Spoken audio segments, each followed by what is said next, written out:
like, usually when I lose to people, I notice, although I have been playing more patiently lately. Yeah. So they're potentially just an absolutely busted Ryu. But I feel like usually when I lose to people, I notice more getting punished for overextending. I didn't notice as much of that, but I did see a lot of good Hadouken play, good projectile play, good use of the install, and some pretty solid offense. So that's what I would expect to see from jmgn here.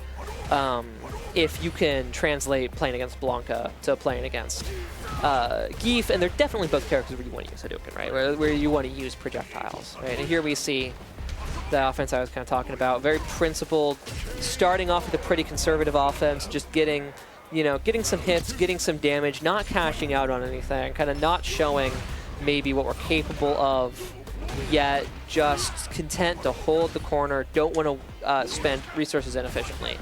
The principled, kind of patient kind of play that personally I would expect from a Ryu, because it feels like Ryu players, that's their kind of their shtick. Here we cash out because, like, I mean, come on. You've basically won. It's Zangief. No matter how good Mag3r is, he cannot improve Zangief's maneuverability options. He's almost definitely got to take a hit to get in. Unless you just jump in. And then I guess he doesn't. But, you know what? This guy literally beat me in bracket, so I guess I can't really say anything. Ooh. That's kind of what I mean. You know, how he created space there. jmgn created space there, and he forced Mag3r to come in. So Mag3r had to take a risky play because he knows if he trades to get in, which is the safe way to get in with Geef, he dies. So he's got to take a risk to get in without getting hit. And I think that's why you see the big command for a walk. That obviously gets punished. And that, I mean, a very convincing display from jmgn in that first game, really making a good case that he's going to take the set. It is only quarterfinals. So if he can take one more game, he wins the whole set. And right now, I mean, he's on the track for a perfect KO, which he picks up.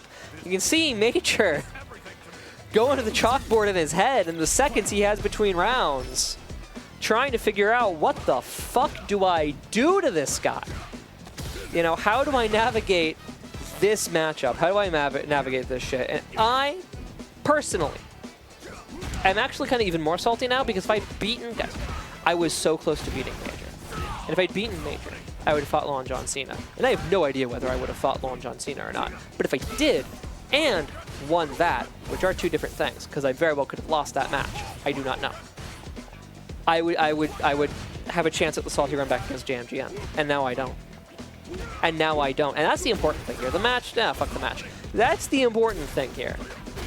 That I fully had the capacity, I believe in my heart, to probably, maybe, but probably get closer to getting the salty run. Listen. That was brutal, I'm not gonna lie.